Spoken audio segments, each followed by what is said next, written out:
हनुमान, मुझे प्रतीक्षा रहेगी रघुनंदन के साथ पुनः आपके दर्शन की। अवश्य माता, मुझे आज्ञा दीजिए माता। जय श्री राम।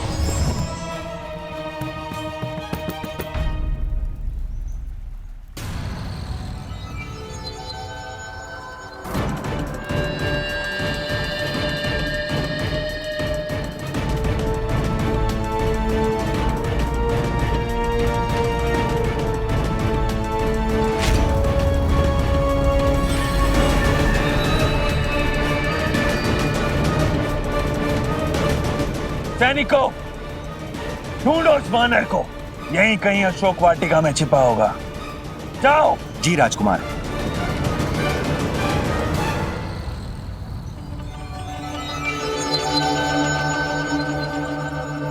वो रामदूत अभी भी यही है अथवा अपनी मृत्यु के भय से भाग गया वो कहीं?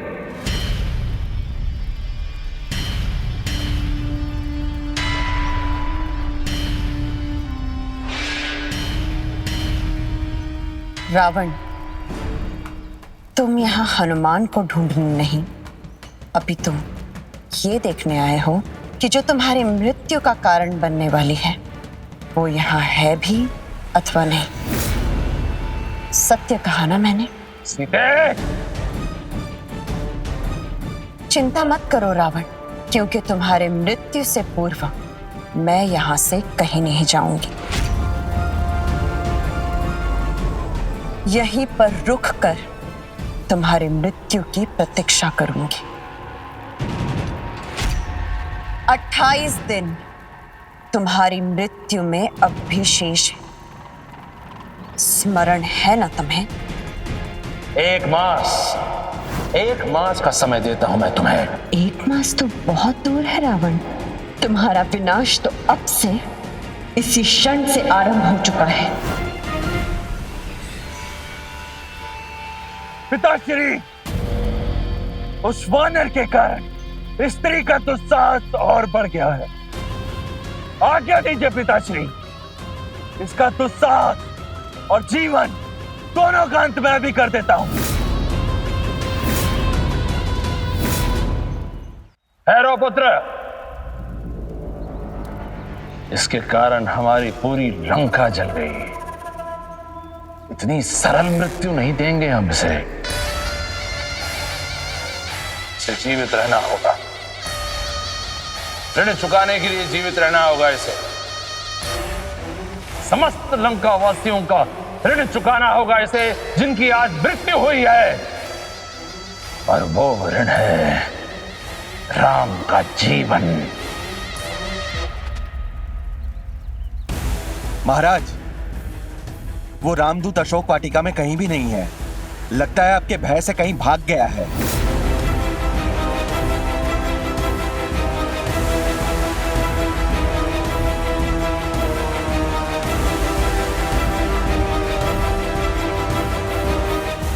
अट्ठाईस दिन, यही कहा था ना तुमने?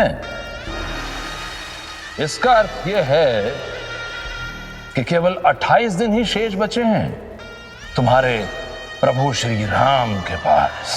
साम दाम दंड भेद, लोभ मोह काम क्रोध।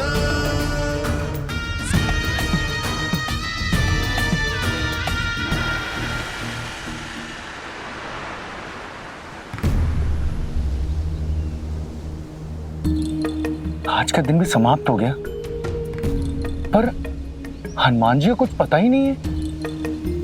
ना जाने कब उनके मुख से माता सीता का शुभ समाचार मिलेगा।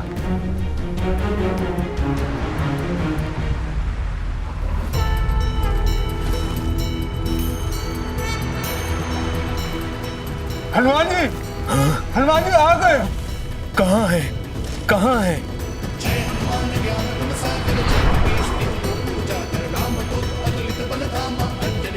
सियावर रामचंद्र की।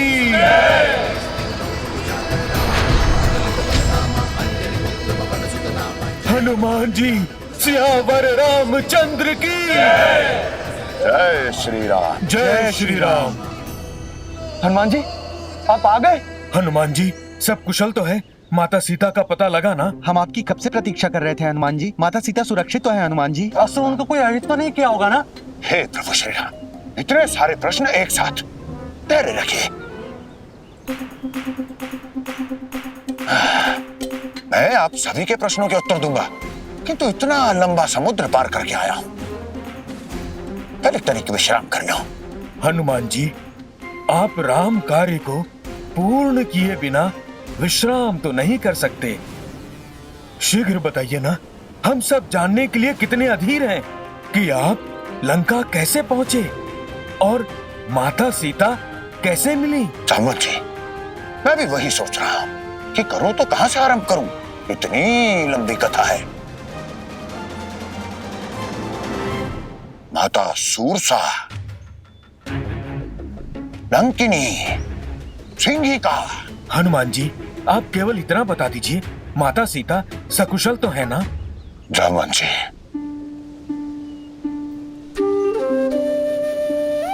जिनके हृदय में प्रभु श्री राम बसते हो, जिनके मुख पर आठों याम केवल प्रभु श्री राम का नाम हो, संसार में उनका हित भला कौन कर सकता है।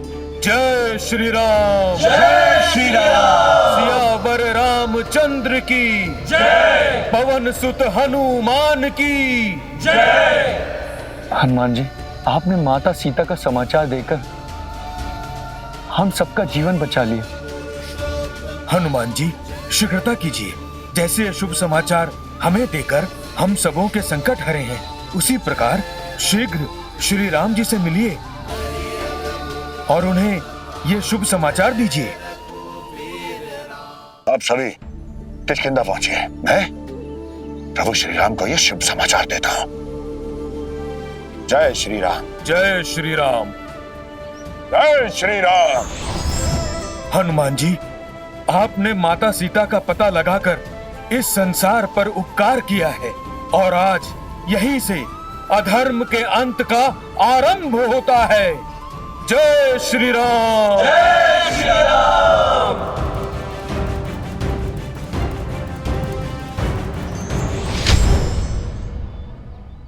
जय श्री राम।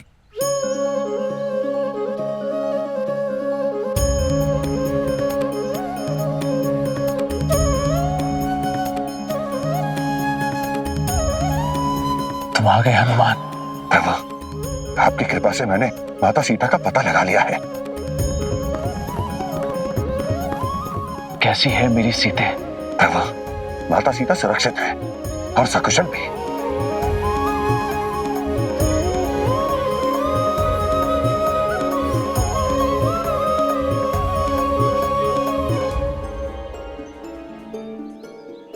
मैं सब कुछ विस्तार में जानना चाहता हूं हनुमान।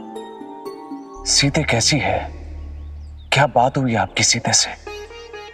उनके हर शब्द, हर घटना, हर भाव, सब कुछ। प्रभु, दूर दक्षिण में समुद्र के मध्य में रावण की राजधानी लंका है। 100 योजन लंबा समुद्र पार कर मैं वहां पहुंचा। उसी लंका की अशोक वाटिका में एक अशोक वृक्ष के नीचे मुझे प्रथम बार माता सीता के दर्शन हुए। प्रभु, उस अशोक वाटिका में 8 पहर रावण के सबसे भयंकर असुरों का पहरा रहता है और स्वयं रावण भी अपने कटु वचनों से माता सीता का आहत करने का प्रयास करता रहता है। किंतु माता सीता अपने धर्म, विश्वास और प्रेम से उस अधर्मी रावण के हर अधर्म का सामना करती है।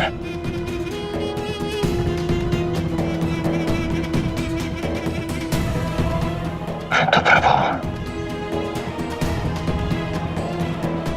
माता सीता का केवल एक ही संकल्प है।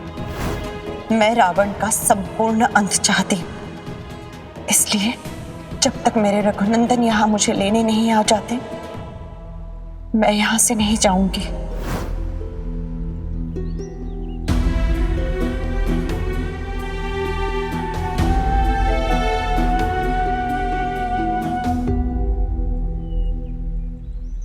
प्रभु,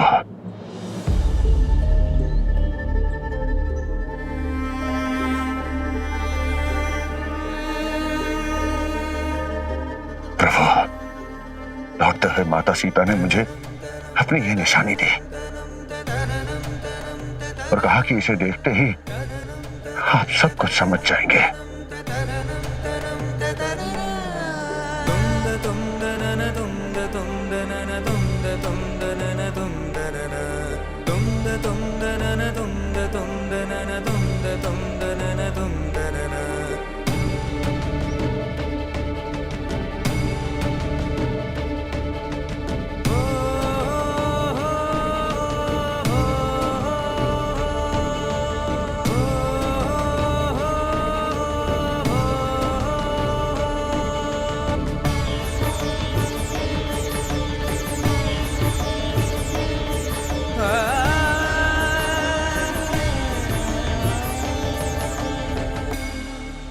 रावण! रावण! मैं दशरथ नंदन राम ये प्रण लेता हूं एक मास के भीतर तुम्हारे सारे अत्याचार, तुम्हारे अन्याय और धर्म का अंत करूंगा। सीते को तुम्हारे दुखों से त्रास और यातना से मुक्ति दिलाऊंगा।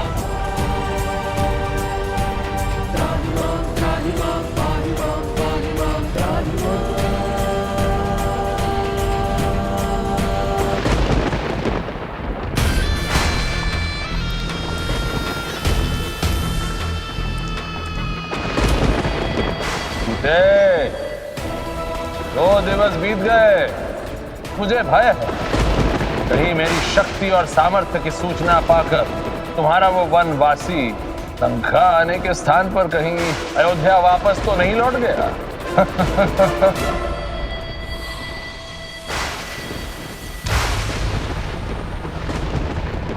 तुम ऐसे पहले व्यक्ति होंगे रावण जो इतनी अधीरतापूर्वक अपनी मृत्यु की प्रतीक्षा कर रहा है। मैं केवल उस वनवासी की प्रतीक्षा कर रहा हूं जिस पर तुम्हें अटल विश्वास है। तो समझो शीघ्र ही तुम्हारी मृत्यु की कामना पूर्ण होने वाली है, क्योंकि अब तक प्रभु श्री राम अपनी संपूर्ण वानर सेना के साथ तुम्हें तुम्हारे अधर्म का दंड देने के लिए लंका की ओर प्रस्थान कर चुके होंगे।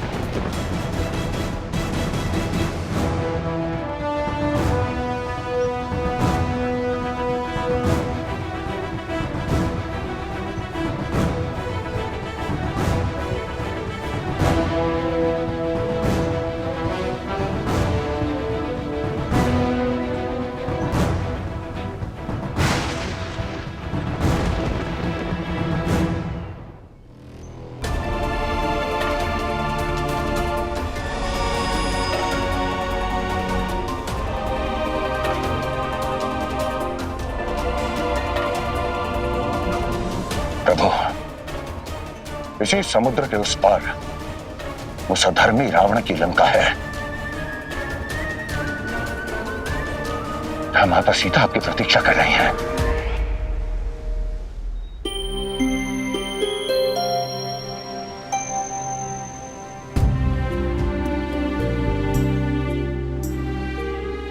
पुत्री, समझ नहीं आ रहा है आज ये सागर इतना अशांत क्यों है। मुझे ऐसा प्रतीत हो रहा है जैसे इन समुद्रों की लहरों में भी कोई बात छुपी हुई है। माता, इन लहरों में अवश्य मेरे रघुनंदन का कोई संदेश है। कैसा संदेश पुत्री? ऐसा आभास हो रहा है जैसे मेरे रघुनंदन संपूर्ण वानर सेना के साथ समुद्र तट पर आ चुके हैं।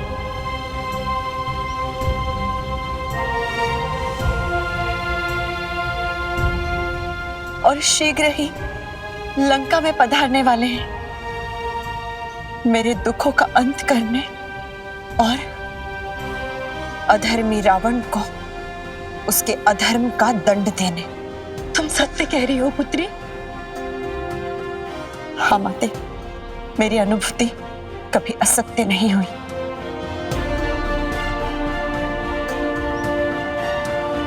पुत्री, हनुमान जी के पास तो देवों का आशीर्वाद है, किंतु संपूर्ण वानर सेना इतने विशाल समुद्र को कैसे पार करेगी? माता, राम संसार के विश्वास का नाम है। राम असंभव को भी संभव कर देने वाली शक्ति का नाम है। राम का नाम लेने से अधम से अधम जीव भवसागर को भी पार कर जाते हैं। फिर ये समुद्र क्या है?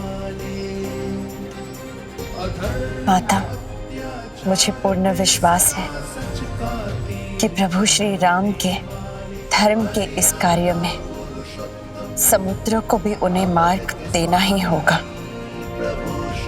पुत्री, धन्य हो तुम और धन्य है तुम्हारा यह अटूट विश्वास। अब बस मेरी एक ही कामना है कि तुम्हारे इस विश्वास की विजय हो।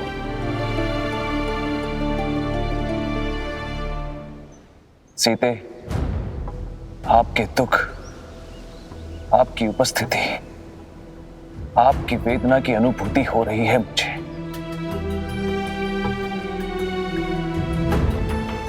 शीघ्र इस समुद्र को पार कर सधर्मी रावण का वध करूंगा मैं, और आपके दुखों का अंत।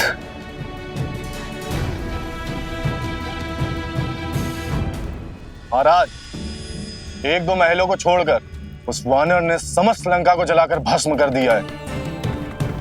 चिंता मत करो सेनापति, मैं अपनी स्वर्ण लंका का पुनर्निर्माण करूंगा, और वो भी देव शिल्पी विश्वकर्मा द्वारा।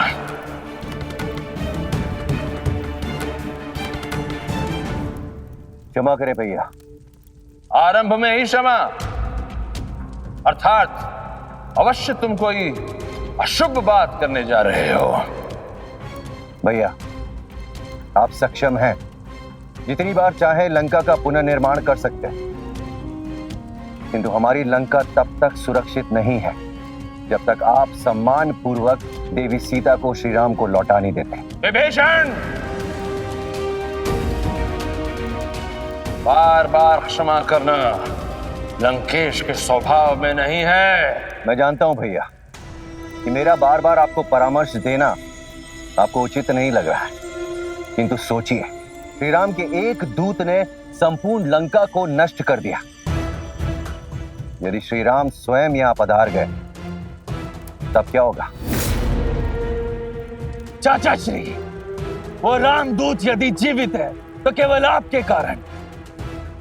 आप ही ने उसे मृत्यु दंड न देने का परामर्श दिया था। मेघनाथ, तुमने प्रयास किया था उसका वध करने का, किंतु क्या हुआ? असफलता हाथ लगी ना। विभीषण, अब एक शब्द और नहीं।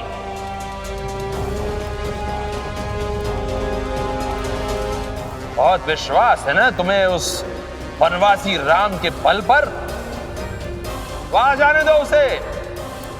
उसका और उसकी संपूर्ण वानर सेना का तुम्हारे सम्मुख वध करूंगा मैं।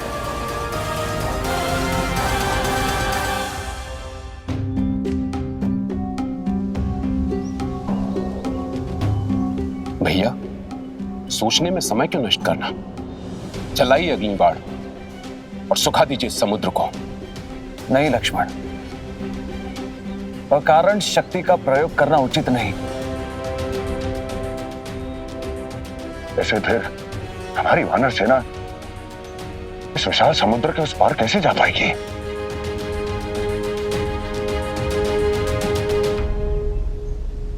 हनुमान, जो कार्य प्रार्थना से हो जाए वहां शक्ति का प्रयोग नहीं करना चाहिए।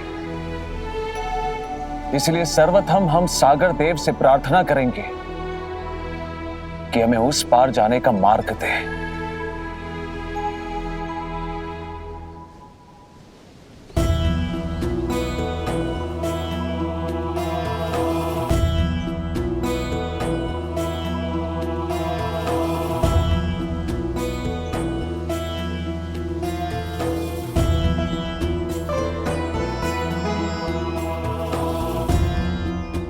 ओम सागर देवाय नमः।